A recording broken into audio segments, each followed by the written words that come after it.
Okay, hi everyone. Welcome again to Cabezonico El Podcast. We have our second episode in English. It's in English, but it's with a local person. It's actually a really cool story because he is a person that likes to help a lot people, and I can tell it for first. I can say it because of myself.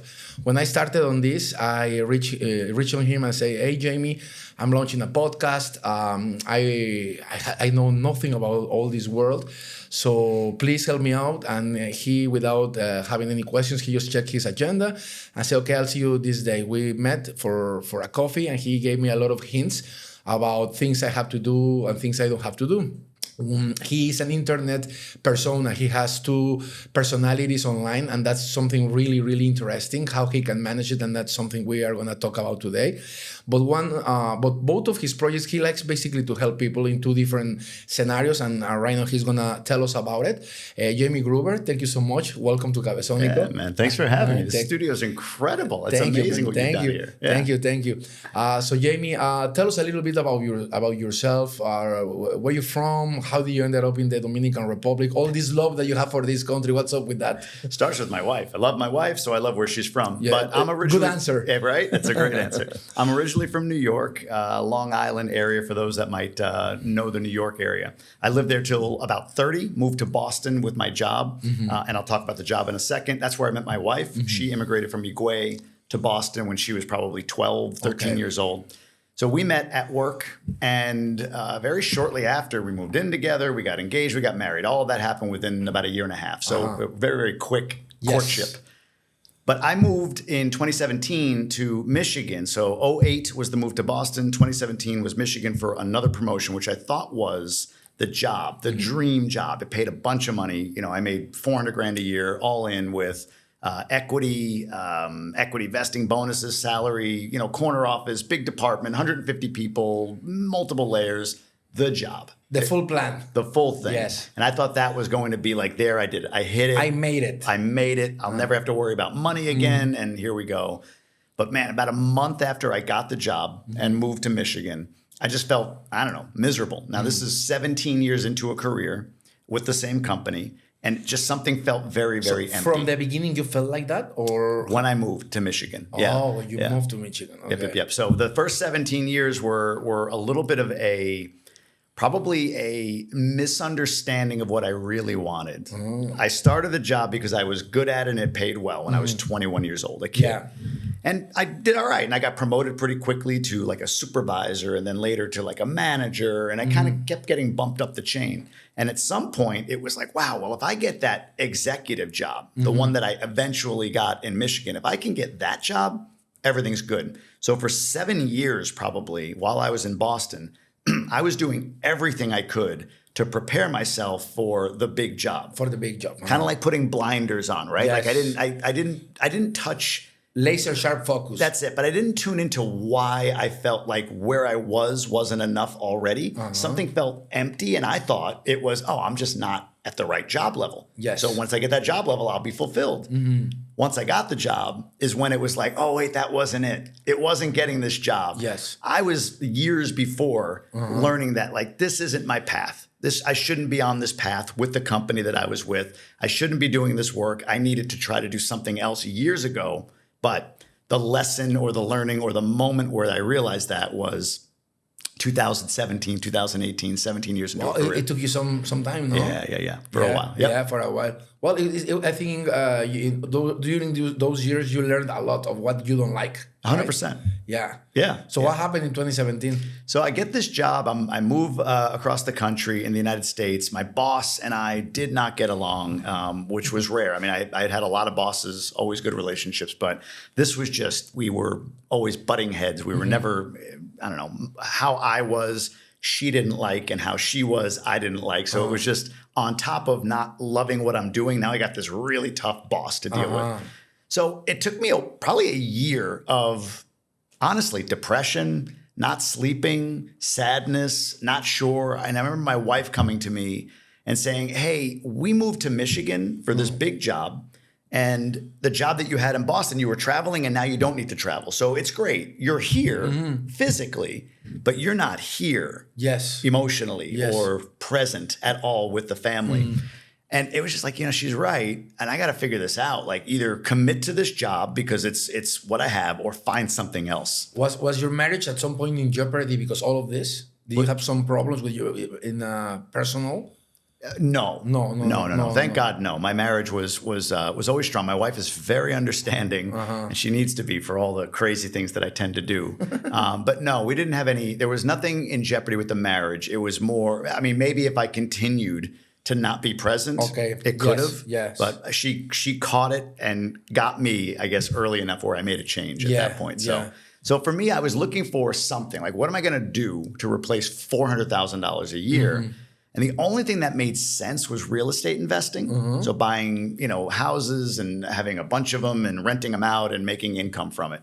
And so we started doing that. And then it was like, well, buying houses is cool, but man, it takes a lot of houses to make enough income to replace 400,000. So what if we buy apartments, small apartment buildings, bigger apartment buildings? So we started to buy like a 16-unit building with a partner, a 22-unit building with a partner in Michigan, in Ohio. And it was all good. But then the other reality of real estate investing is it takes a while before you actually start to see money, right? Because you're putting that money back in. You have to improve the property. It's a slow coming back, no? Very. You don't just buy and start making money. It takes years. But in that time, what was interesting was I started to network and interact with other real estate investors. And I noticed in my area that there was an opportunity for people that wanted to buy apartments to have a networking community. So I built this little local real estate meetup around apartment buying. And it got big. We got to thousands of members. You organize it? I organized it. I put something out there on a local site, like, hey, I'm going to have this get together for anyone who wants to buy apartments it was like an insurance office. I don't even know. It was just some office. Like 20, 30 people showed up and Then the next month, 50, and the next month, 70, and so on and so forth. So people just started to come. Wow. We created a Facebook group. That Facebook group got really, really active in the state of Michigan, which is where I was kind of based. Eventually, we moved the meeting to a country club. We were having celebrity speakers come in. It was a big deal, and it was completely free for everybody. Like I got some sponsors to pay for things, but nobody paid a dime to do this. What year was that? 2019, 20, going into 2020. Okay. 2018, 19, 20, somewhere in that range. Okay. So this whole thing grows, and I'm starting to realize, like, I love what real estate can do. It can build your wealth. Eventually, you can make cash flow. In the United States, there's a lot of tax advantages for owning real estate. But I don't love being a real estate operator. Like, I don't want to be the guy it's not your... No, but I really enjoy talking to people that are of that mindset. I think after quitting many years that job, having again something that you don't feel that you love it is something like, here we go again. It's like, no, thank you. Exactly. Like, I don't want to leave this thing to just dive into another thing that I'm not going to love. Exactly. So I learned that I really like this meetup, interactive space. We start to build a small YouTube channel on apartment investing in Michigan, very niche. And I really enjoyed the interviews. I enjoyed the process of creating content and putting things out there about what I'm doing on Instagram, on Facebook, and so on. And so honestly, I kind of became known in that circle, in the real estate investing space, as the guy who can teach you how to network in real estate. Very specific. Wow. I got on big shows. There's a big show in the United States called Bigger Pockets. It's the largest real estate investing podcast in the world. I don't know, that episode got 500,000 views or more, 700,000 views. So yeah, I started getting known for this. And then to your point, over time, it was like, but I don't know how much I just want to talk about real estate. Like that gets boring after a while. Yes. But I really enjoyed when the conversations with these real estate investors would turn to mindset, limiting beliefs, overcoming challenges. Spirituality, belief. You got it. Okay. So I started going down that path and started sharing my journey around that. So anyway, over the next couple of years, those opportunities led me to be able to build a podcast, which I have today, Tribe of Millionaires. That podcast led to a membership community, which is called Go Abundance Emerge. I have an event company within that membership community. I have an event next week as we're recording this in Austin, Texas. And even a small production company that we built off of it because a lot of people like what we do on the podcast. So those streams of income were enough for me to say, you know what, I'm going to quit this job. This was in 2021. Okay. And here I am. How did you go through the pandemic? What you were doing in the pandemic? I was working still for the insurance company. So it was March 2020 when that hit, right? The pandemic hit. So I was still working for the insurance company. I was working from home. And in January 2021 was when, or actually early February 2021, is when I said, you know what? I think I'm ready to quit. I think I'm going to leave this job. And the next month in March of 2021, I ended up leaving. Do you think that the catalyst for you leaving something that you really didn't like was your boss? I think she was, as much as in the moment, as much as I would have said, man, this one, I don't like her. I would have said that. In hindsight, looking back, she was the best thing that ever happened to me. Because I don't know. I think the end was going to come at some point for me. Sooner or later. At some point. But she made it sooner. And I'm eternally grateful for that. Yeah. So that was exactly the catalyst. Yes. Okay, that's interesting. The boss, it's one of those things like you don't know in the moment when something that's bad is actually serving you. That was my next point. Is sometimes when you go through life and you are experiencing something so negative and you are so low and so bad, you know that 1 year later you're gonna be saying, "Thank God I have that." Always happens. Well, it depends on your attitude. True, that's true. Yeah. How you take things in life, no? Yeah. Okay. So you came to Dominican Republic because of your Dominican wife. Yeah. You started here in Punta Cana. How many years you been living here already? Almost 2 years at this point. Almost 2 years. Yeah. How did this Jamie Grueber personality online that is helping basically Americans, or I think it's everybody that speaks English, but most of it's Americans, right? Yeah. Who wants to come to live to DR? How this started?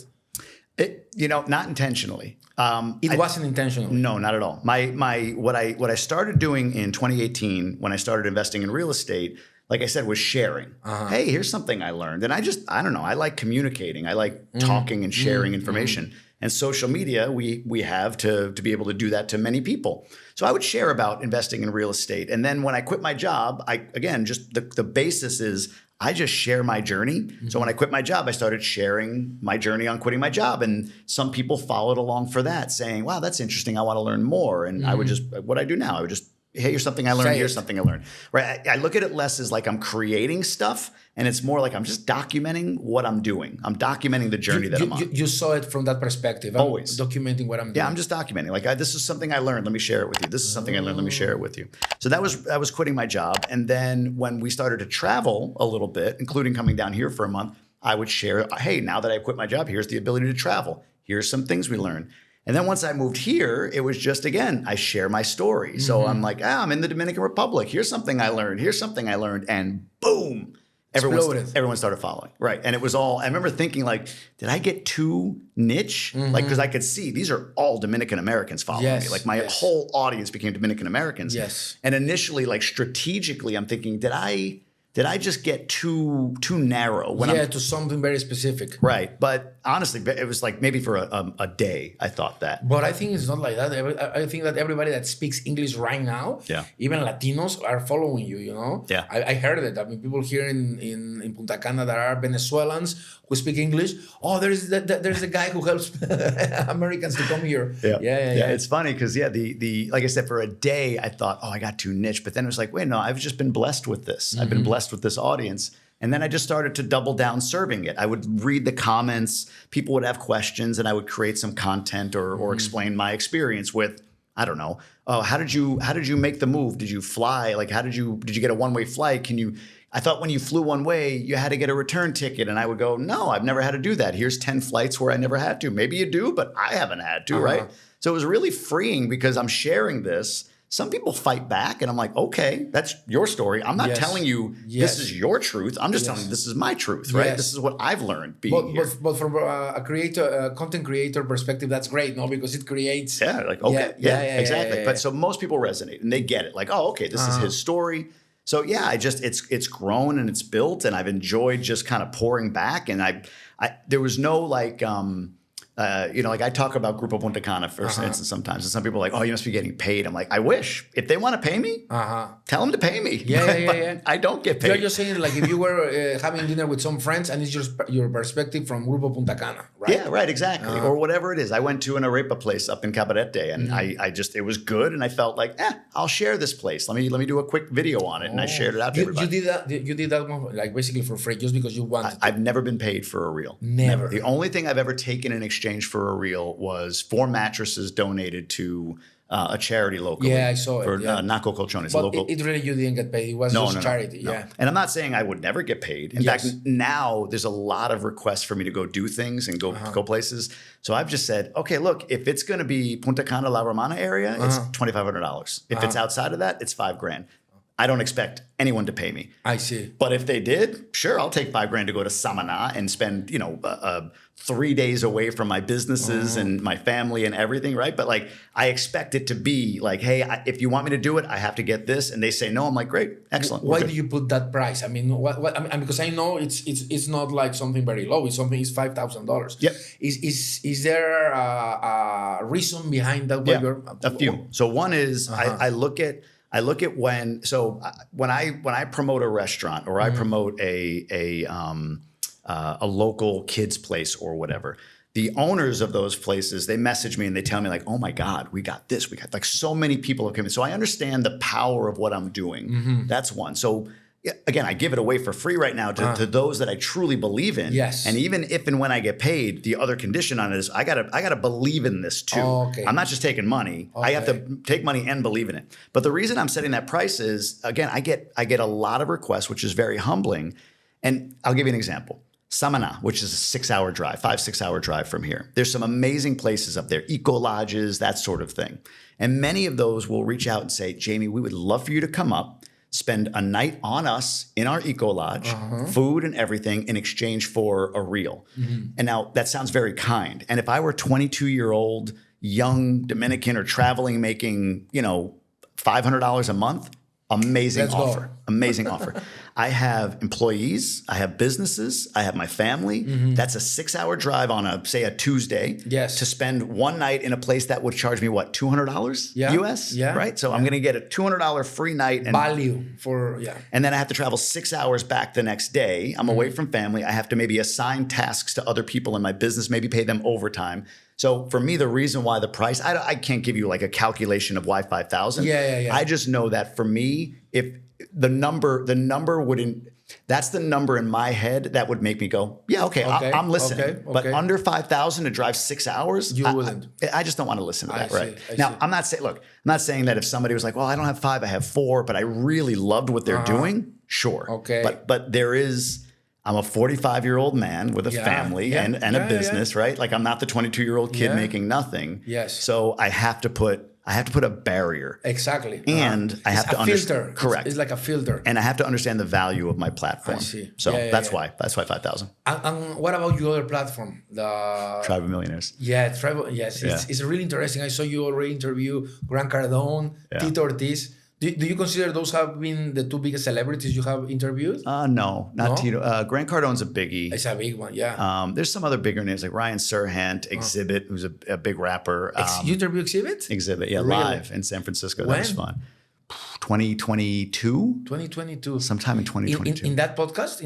On the Tribe of Millionaires podcast, Tribe of Millionaires. Wow. Yeah, Alvin Joyner's his name. We still text. But I did it on stage at an event in San Francisco with an ear infection. I couldn't hear out of one ear. So I'm like trying to interview this guy and I couldn't hear out of my left ear. But he was a big name. I'm trying to think. There's a few other big names that I've interviewed. On the entrepreneurial side, there's people like Jesse Itzler, who owns the Atlanta Hawks, Tom Bilyeu, who created Quest Bars, Quest Nutrition. Yeah. Wow. Sold that for $1 billion. I have Cody Sanchez coming up. Peter Attia is on my docket somewhere, who's written a bunch of books on longevity. People like that. But yeah, the more Grant Cardone's a bigger common name. Yes. I would say. But yeah. So what about that project? I mean, how does that make you feel? I love if you were to say to me, Jamie, I could pay you, I'll give you $10 million today, and you can only do one thing. I would simply do my podcast. Oh, really? I would simply do my podcast, right? I love everything else I do. I would still share my journey like I always have. I don't know if I would share it all about the Dominican, but maybe because it's part of my journey. But I would do I love the prep. I love the interview. I love the relationships you build with these folks, what it turns into, who else you get to meet, so on and so forth. So I love podcasting. So now, to your point, it's funny. You said like I'm in two different things, and I am, and I'm trying to figure out how to align those a little bit better. And I'm working on a project now that I think might do that. You read my next question. I was going to ask you, what's the synergy between those two projects? Is there something in common with those two?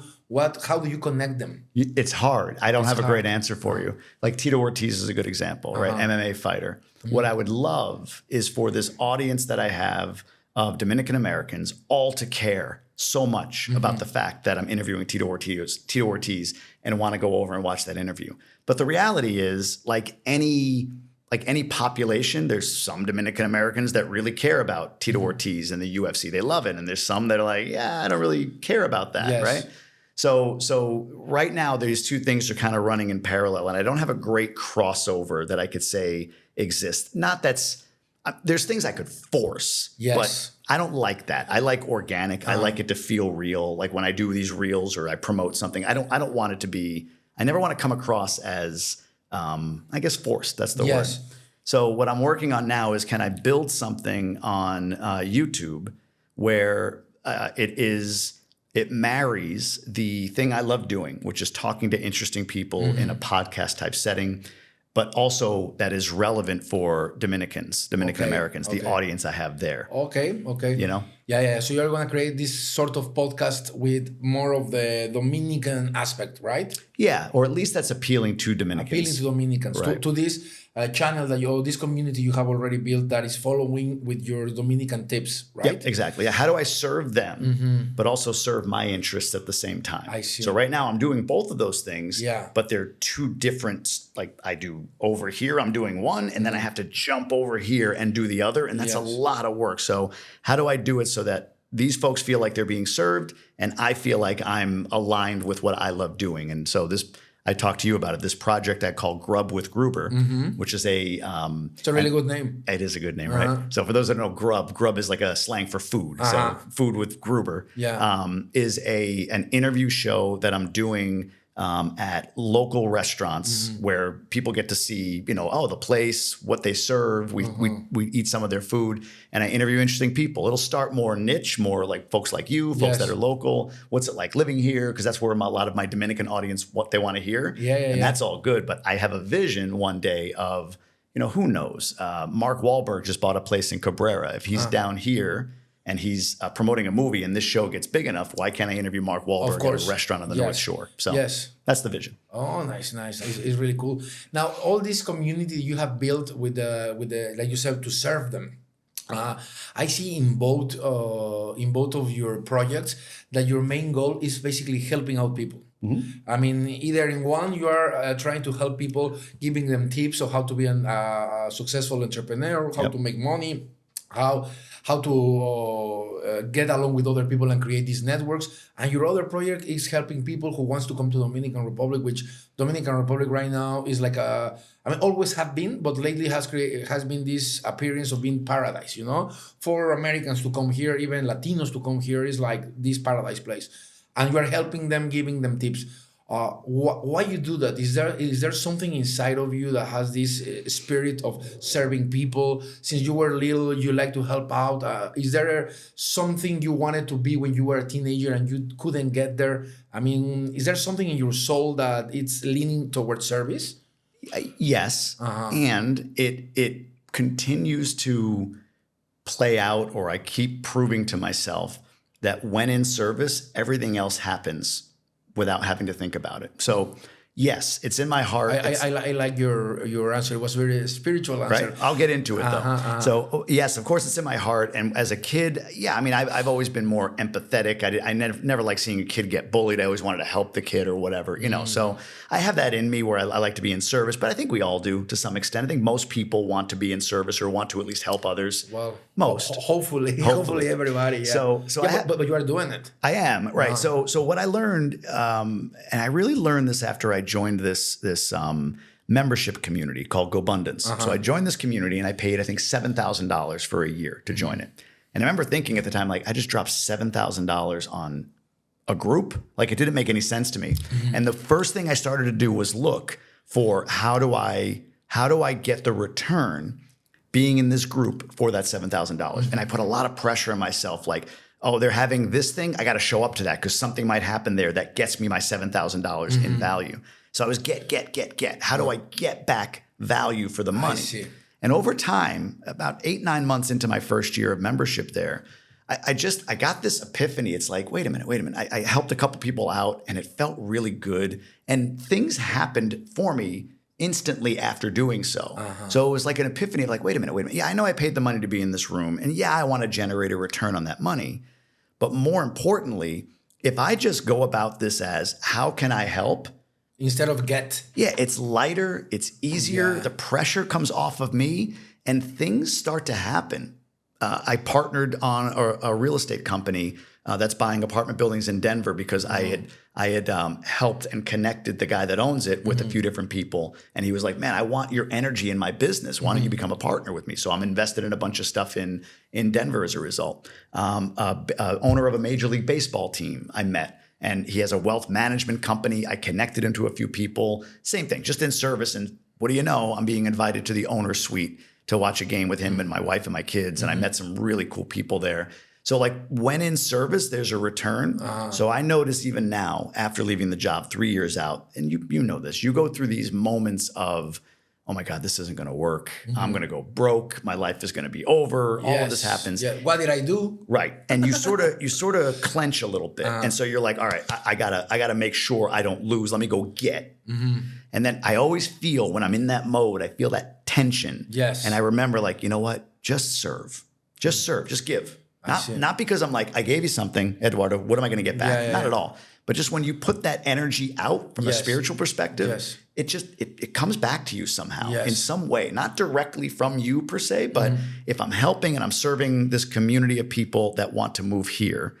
An example we talked about, hey, I'd love to know a realtor. Well, I got one I trust. Let me connect you. And that realtor says, oh, if you connect me and somebody buys, I'll give you a percentage of my commission. Like, oh, okay. Fine. Wasn't expecting it. Wasn't the plan. But it just sort of came out of just being in service. Yes. So do you consider yourself as a spiritual person? Very. You've been always like that? Yes. Not religious, but spiritual. Very spiritual. Not religious, but spiritual. Yeah. Okay. Now, by having this community, which is pretty big right now, people that are following you, listening to your tips to coming back down here, I see that you have more than 70,000 followers on Instagram, Just about 80 on Instagram. Almost. We're building YouTube now, yeah. Wow, man. So how has this affected you at your personal level? Has it moved a little bit your ego? Has it moved a little bit how do people see you? And maybe it's not really you. How has that moved you? That's very interesting to me because I think you have created this platform kind of fast and you have really real followers, because when you get into this world, you start realizing who has fake followers, who doesn't, and you have a super big engagement, man. I mean, you post something, thousands of likes, thousands of comments. It's like people... It's pretty cool. Yeah, it's pretty cool. Yeah. So I can see that your platform is a real platform. How has this changed you? Why are you laughing? Well, I'll give you a couple quick stories. My wife and I joke with her on the ego side. I'm recognized a lot. And some days, to be honest with you, I almost feel like I got to put a hat and glasses on, man. Like it's just... I don't feel like talking to people, and some days I go days where nobody says anything or nobody recognizes me. Yeah, because I've seen you on the schools thing or whatever. Yeah. You are always with people around you. Like they go and say they want to chit chat with you, which is so cool. I honestly do enjoy that. Like I said, there's some days where I just don't want to. Well, of course, you're a person, man. You are correct. Yeah. But that's changed. So being recognized. The ego part is funny. My wife, like when somebody would recognize me early when this started to take off, I was like, hey, man, I don't know what to tell you. I'm famous, right? And she goes, look, chill out, man. You're Punta Cana famous. You're Punta Cana famous. So we go to Sosua for winter break. And we went to this place, I forget the name of the restaurant. It's up on the water there inside of Sosua Ocean Village. That's a big ship. It's a goofy place. But anyway, we get to the front desk. This is like 2 hours after we arrived. Get to the front desk and this lady turns around. She's like, "Hey, I'm from California. I follow you." And I just looked over at my wife. She was a tourist. She was well, she's Dominican. But she was living in California and she's following back. But she's in Sosua. So I looked at my wife and gave her the look like Punta Cana famous, huh? I'm up in Sosua. And then like a week later, we were in Santo Domingo and we popped out of the parking garage at the Acropolis, the mall, Mall. Yeah. And a guy stopped. He's like, "Hey, I know you're Jamie Grueber, blah, blah, blah." So yeah, of course my ego gets a little bit like, this is cool. A little massage to the ego. Sure. But I try not to let it get out of control. How do you do that? I think I don't know that I have like a tactic, but what I said before, like I can feel when I get really focused on, or I let the wrong voice in my ear around what this brand is. Like people will ask like, "Okay, so you've got this Dominican following, like how are you going to make money on it?" And I go like, that's a good question. And then I start to really like, okay, here's my monetization plan. Yes. And this is what I'm going to do. And I can feel when I'm doing that, I can feel a drawback in the audience. Even if it's only a feeling, it just feels like less people watch, less people engage. Even the way I respond to people is maybe a little bit more like annoyed, right? If somebody is like disagreeing with something, I'm not like bad, but I can feel like being a little annoyed. I see. So I can feel that energy. It's ego. I can feel that energy pushing me a little bit because I'm trying to get. Yes. And that's when I just say, you know what, just keep giving. And whenever I feel that threshold, and who knows, I might cross it. You never know. I'm a human being. Yes. But I haven't yet, I don't think. And I just draw it back and say, you know what, that person who has been DMing me and I'm like, I don't have time for them. Yes. Right? Like, let me reply to their DM. Who are you? What are you thinking? So I can just, this brand, this thing I've created has been like the ultimate ego check for me because, and maybe it's Dominicans specifically because I believe this. People here in this culture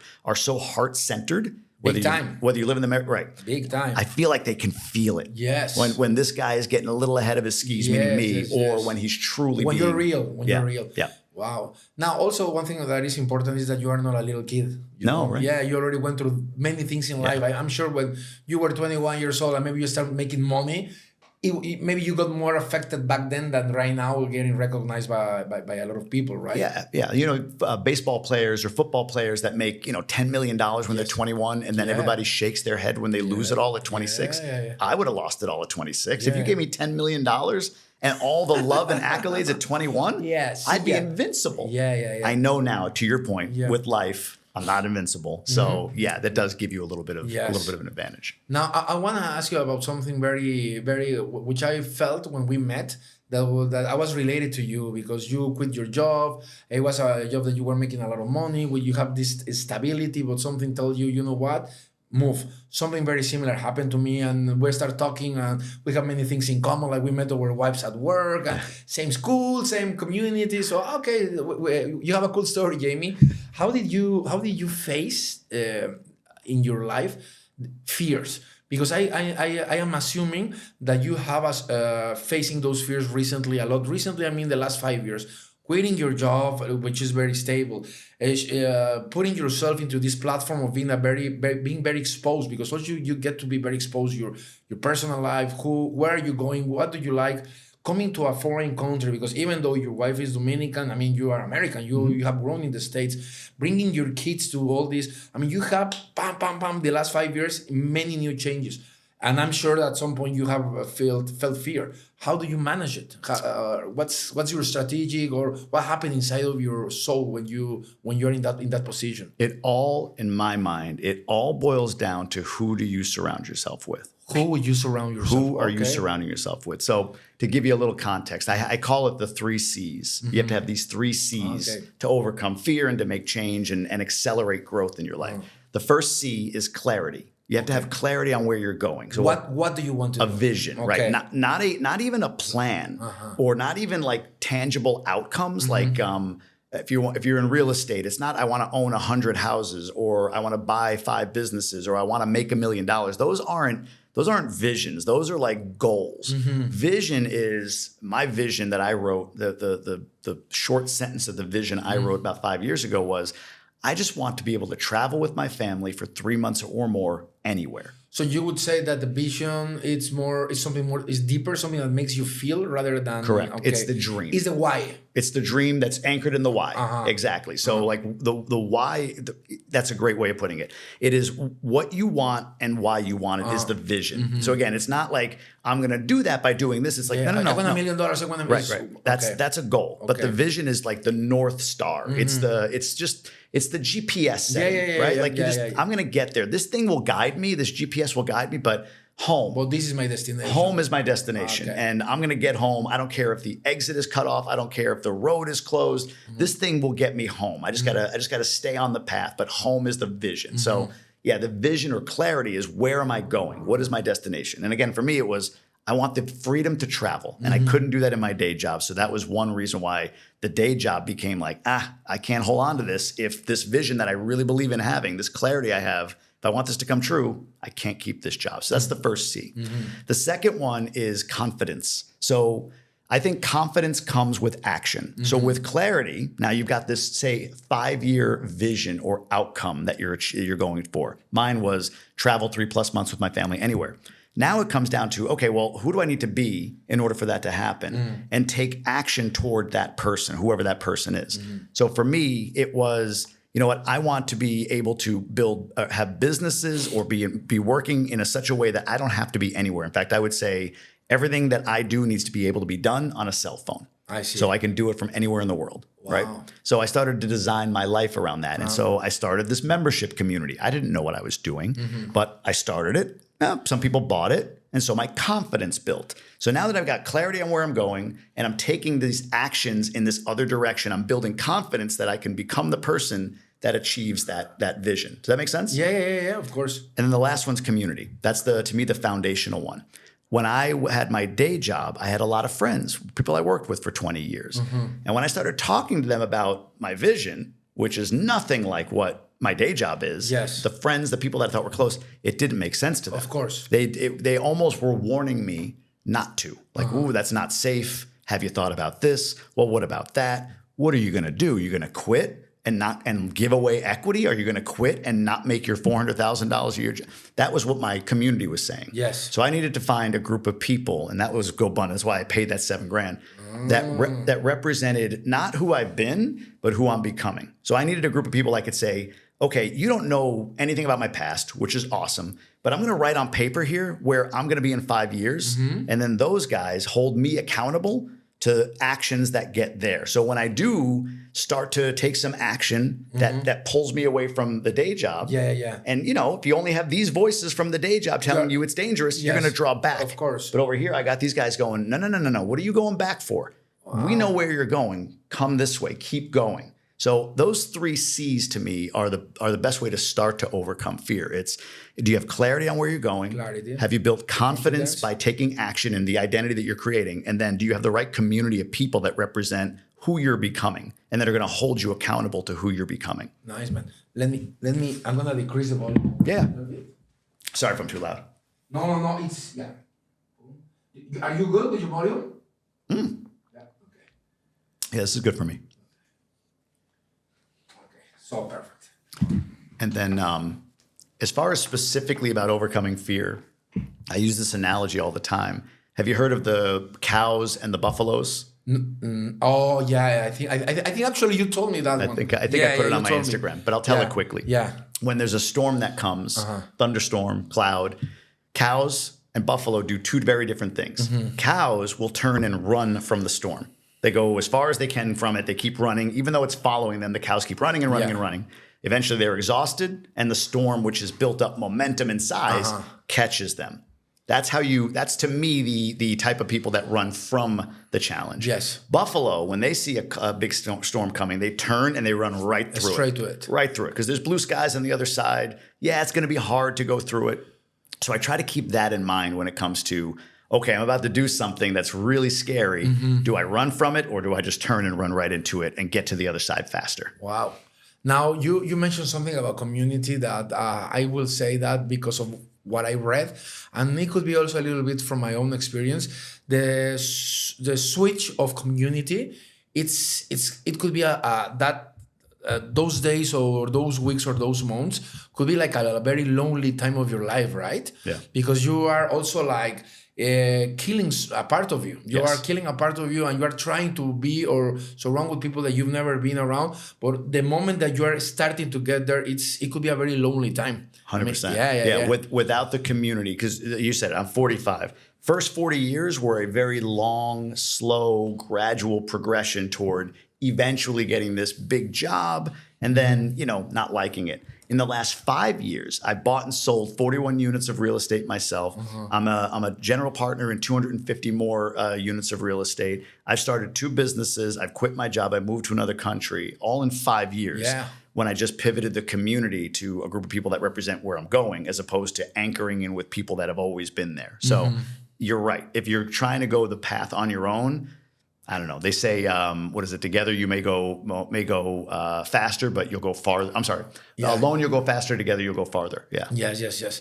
Now, is there a way you can, measure? Yeah, it could be said measure the tips that you give to your followers. Because you are there, like you say, to serve, to give them tips, to tell them what to do, or not tell them what to do, but what recommendations to follow. And most likely they have gone through some of your tips. Is there a way you have managed to see how are you helping them? Is there a feedback from them, or how do you? The easiest feedback mechanism that I have. So there's all these different. If we're getting into the nitty gritty of, like, say, social media, Instagram in particular. There's all these different things people look at, right? There's how many views did you get? How many comments? How many likes? That sort of thing.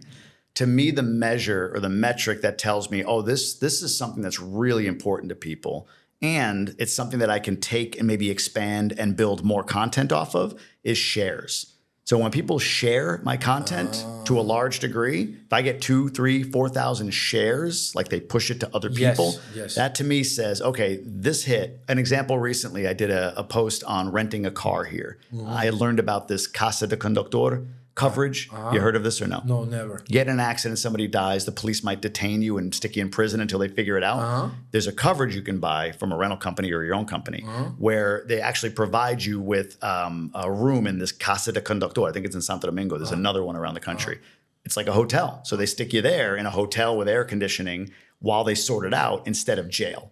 So it's a coverage you can buy. So, really? They have that over here? That's so I did a post on that, and it's been shared 4,000 times in the last few days. So to me, that's like, okay, excuse me, that's a relevant piece for people. And what I learned from that is people that want to move here or spend time here, they're afraid of being unsafe. They're afraid of corrupt police. They're afraid. So a protection like that for them makes them feel a little bit more safe. Like, that's good to know. There's this option that I can just purchase, and I'll be taken care of if a motoconcho comes out and hits the side of my car. Right. Yeah. Which is most of where the deaths come from, a pedestrian or something like that. So things like that, the shares. My aim is not views. My aim is shares. When I see shares, and even though I get a lot of views, shares to me are the metric that make me double down on, is there more here that I could help people with or share with people? Okay. Now, when you came here as an American, you already have a lot of get to know the culture because you are married with a Dominican woman.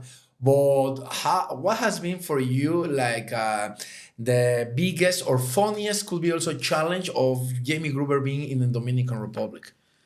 I go right to time. I remember my wife's cousins were coming over for a party on, I don't know, a Saturday night. Yeah. And to your place. To my place, yeah. Okay. And they're coming from Higüey. And so it's 45 minutes away, and she's told them 6 o'clock, let's say. So I already expected 7. Okay. They're going to be there at 7. Yeah. They said 6, they're going to be at 7. 9 o'clock was when they showed up, and like nothing, like no biggie, like we're here. So getting used to that has been tough. Okay. The first time somebody walked out of line at the grocery store to finish shopping, like that one really got me. Like, wait, there's 12 people in line. You're up there checking out, and you just left to go get one more bottle of wine. Like, is this real? Like, no, you check out, and then you go get your bottle and get in the back of the line as an American. Yes. So that was a bit shocking. You know what the biggest thing here is the process. I call it the process. Okay. Dominicans, businesses here at least, I feel like in many cases, the employees or the businesses feel as though the design of the business is to ensure you comply as the customer with their processes, as opposed to the customer is always right, or how can I serve the customer? Yeah. So here's an example. We went to Banreservice in the drive-through, and my wife was paying one of our cleaning ladies before we had a bank account here. So we can go in and do a deposit slip with her cedula, and they can make the deposit to our cleaning lady.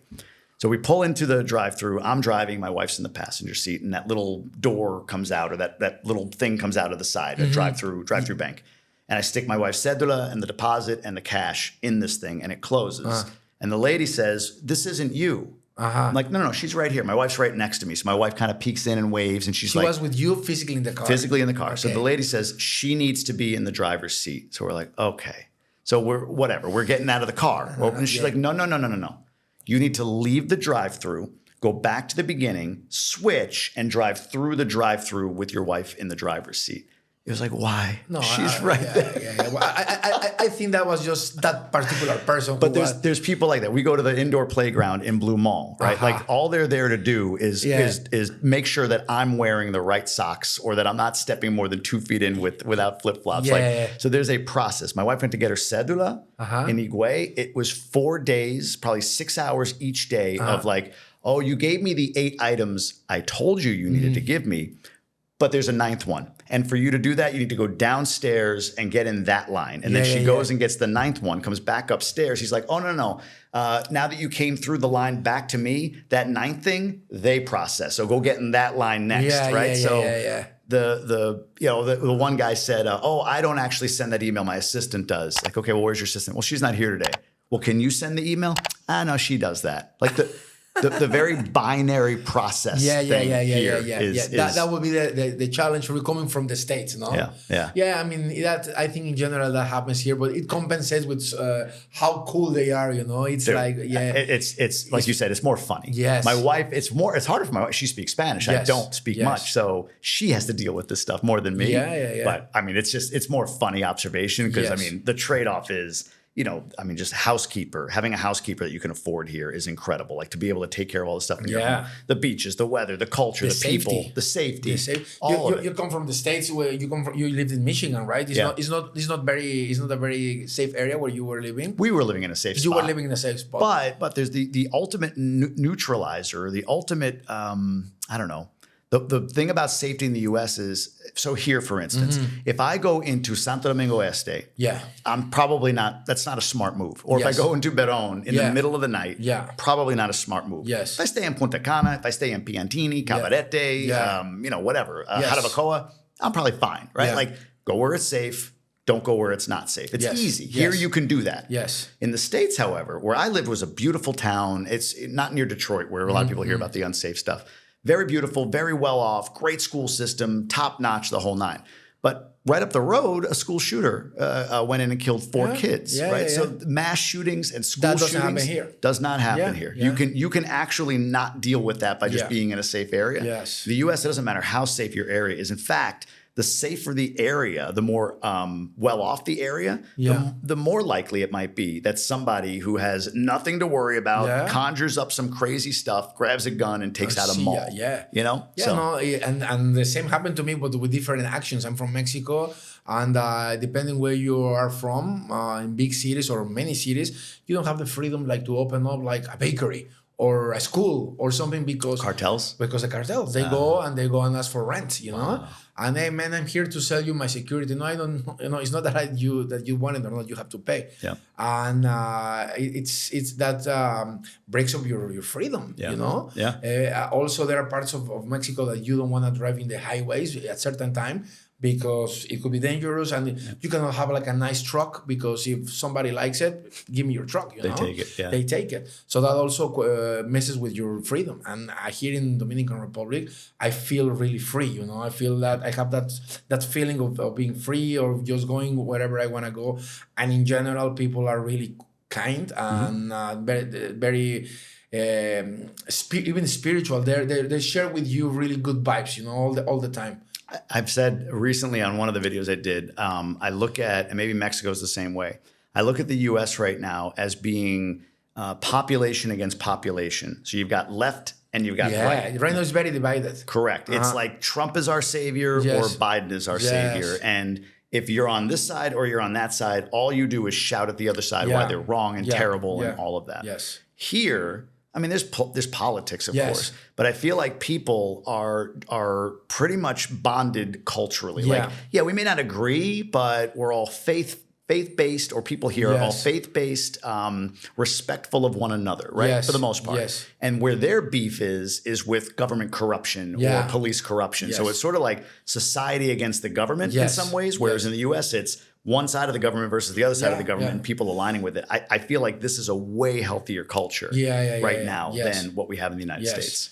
Now, Jamie, going a little bit back from that move that you made, because it got a lot my interest, because I identify a lot with that, the move that you did of quitting your job and doing all of this. Did you feel like sometimes pressure, because at the eyes of people, maybe not everybody, but at the eyes of some people, even could be sometimes even friends or family, what you did was at their eyes, one step back instead of one step forward? Did you get that feeling, and even you start buying that feeling of what did I do? Did I went a little bit back, or not really? I never had that sense. I've never, even in the darkest moments that I've had since leaving my job, it's even when I get to the point of in my head saying, well, you can go back to your job, before I can even finish saying that, it's like, oh, that's ridiculous. I see. So it pulls me out. So if I'm in like, oh my God, we've had all these big expenses, money has been a little light coming in recently, and I'm stressing about it. Like the thought might enter my mind, like, I guess you could always get your job. But before I could finish the of job, it's like, oh, what am I talking about? No way. Figure this out, right? No, I'm not going to do that. So not for me. A lot of people, and this honestly, maybe this is ego. This drives me. I have like they say, a chip on my shoulder about this point. A lot of people have said to people that I'm still friends with that work for that company, like one or two people I'm very close to, they've said, the narrative has become nobody quits the job that you had. You must have been forced out. It must have been a forced resignation. And that's like, no, that's not what happened, but it makes me like angry. Then the furthering of that narrative, and this one makes me even more angry, is, oh, it must not be going well for Jamie. I heard he had to move to a third world country. That's actually come out of people's mouths, right? And they have told you that? Well, through somebody. If they know the electric bill that you pay over here. I'm like, my expenses are double what they were in the States here, right? My electric bill's $600 a month. Yeah, it's crazy. This isn't, right. If you saw my house, right? Like this isn't, we're not living a third world style in this quote unquote third world country. So there's me failing, quitting my job, me failing and having to go back would be very satisfying for a lot of people. Of course. And it's not because they don't like me, or it's not even because they're not rooting. It's because of themselves. For them right now, it's like, wait a minute. This guy just gave up all of this stuff that I'm doing and he's thriving. Like that means that the narrative I'm telling myself of settling. That will feed their fear. Oh my gosh. It will be like for themselves, oh, you see? He came back. Okay, thank God. Me not making more of my life is acceptable because look what happens when you go try. He lost and had to come back. Even if I had to, it's like until I have my next, like I just got to collect myself and I'd be gone again. So it's not like, but people, I look at it like people that have jobs, people that have been school jobs their whole life, me being one of these. Failure is such a bad thing. You get an F on your test. You failed at work. We're going to put you on a performance plan. Everything's failure. Failure is such a bad thing. The entrepreneurs I know, the lifetime entrepreneurs, they love failure. They want to get there as fast as they can. I want to fail. Okay, nope, don't do that. And now I know what to do. I don't ever want to go back and get a job. But if I failed and had to go get a job, I mean, there would be an ego blow for sure. But I know it's like, hey, but I tried. And I'm just going to collect myself until I take my next shot. Of course. That's the difference between, I feel like, lifetime employees and lifetime entrepreneurs. And I'm just like you, later in the game of going from employee to entrepreneur or employee to business owner. So, Now, from all these entrepreneurs that you have already interviewed, big names in different fields, do you have right now a fresh story, or maybe somebody in particular who touched your life and the way you think, and after that interview, you switch something in you? The one guy that I can think of that jumped to mind is a guy named Sean Casey. I don't know if you know that name. No. Sean played. Maybe I have. Sean played 12 years in the major leagues. He was a 3-time All-Star Baseball player. Okay. Yeah, lifetime 300 batting average. Amazing guy. And he actually was the batting coach for the Yankees last year. But then he didn't go back because his daughters are growing up. But he told this story about peak performance. Like, I asked him a question along the lines of, what's the difference? Because he was an all-star, right? What's the difference between Major League All-Star and, prospect that maybe barely breaks into the major leagues for like half a season? Maybe they're up and down from, like the farm team or the Dominican League or whatever into the major leagues and then back. Like, what's the difference? He's like, they're this close. He's like, there's not a difference. He goes, the only difference there's two differences between the big guy and the little guy. The big guy understands like that the mind is the thing that's going to hurt you the most. It's not about physical. Like he's like, there's players that were nowhere near as accomplished as me, he was saying, that were way more talented, bigger, stronger, faster, better eye, whatever it might be. He's like, but when I would fail or when I would get into a slump, or when I couldn't hit for a month or whatever, my mindset was like, I'll get him on the next one. He's like, a lot of guys, they get on like, oh man, I'm never gonna get out of this. So you talked about positive mindset earlier. Like, that experience with my boss served me, looking back and understanding it. Trying to be more present with that. Like when something goes really bad, it's like, okay, it went bad, but this will create something good. Just keep going. Keep going. So when he said that was one big piece that I thought that resonated with me was, the only difference between an all-star major league 12-year career, borderline Hall of Fame player and a guy that can maybe like for 10 days play in the majors and get sent back down or whatever. Only difference is this guy is okay with failure. This guy can just keep a positive mindset when something goes wrong. This guy has a negative mindset. That's it. The only other thing he said was his habits. So he talked about a World Series game where he was up at bat. He was down 0-2, so no balls, 2 strikes. And it would have been the final out for the Cardinals to win the World Series. He played for the Tigers, the Detroit Tigers. So if he's out, Cardinals win the World Series. Yes. He gets down 2 strikes. One more strike, game over, series over, World Series over, and he's the guy that's out at the plate. He stepped out of the box because he said it was like loud in the stadium, Cardinal Stadium, so loud. He's like, I couldn't hear myself. He stepped out of the box and he said, I went back to what I've done for 20 years, breathing. He had a breath routine. He did this breath routine. He did whatever little thing he did. His practice swings, he had his elbow in, whatever. His little mechanical things he did every day. He's like, the noise stopped. And then he just rocketed a double off the outfield wall. Got to second base. They ended up losing the series anyway. But the point is, he got through in that moment, right? Yeah, he relied on habits, the little things, the boring little things that he would do every day for 20 years. In the moment that mattered the most in his career, which was that moment, it was just going back to his habits. So habits and mindset were the 2 things I got from him. Wow, that's a really cool story. Yeah. How long ago was that interview? 2 years ago. 2 years ago. Yeah. Now, Jamie, in your all this success that you have had these years, where do you think has relied more this success on your online person or your person-to-person real life interaction? Oh, that's a good question. I think the second one, the person-to-person interaction, is enhanced and it's more beneficial because of the online persona. And what I mean is online, like a funnel almost. So online persona gets me out to a lot of people. Okay. Right. And so those few that I get to meet in person or become friends with, like you, I think, you tell me if maybe I'm wrong, I think it's like, okay, I've watched you, I've seen this. And then you meet me and it's like, oh, man, same guy. Yes. Essentially the same guy. Yes. Whatever. I might be I may yell at my kids and I don't like to show that side of me or whatever, but pretty much the same guy, right? Like high energy, a little crazy, kind of funny, whatever, goofy guy.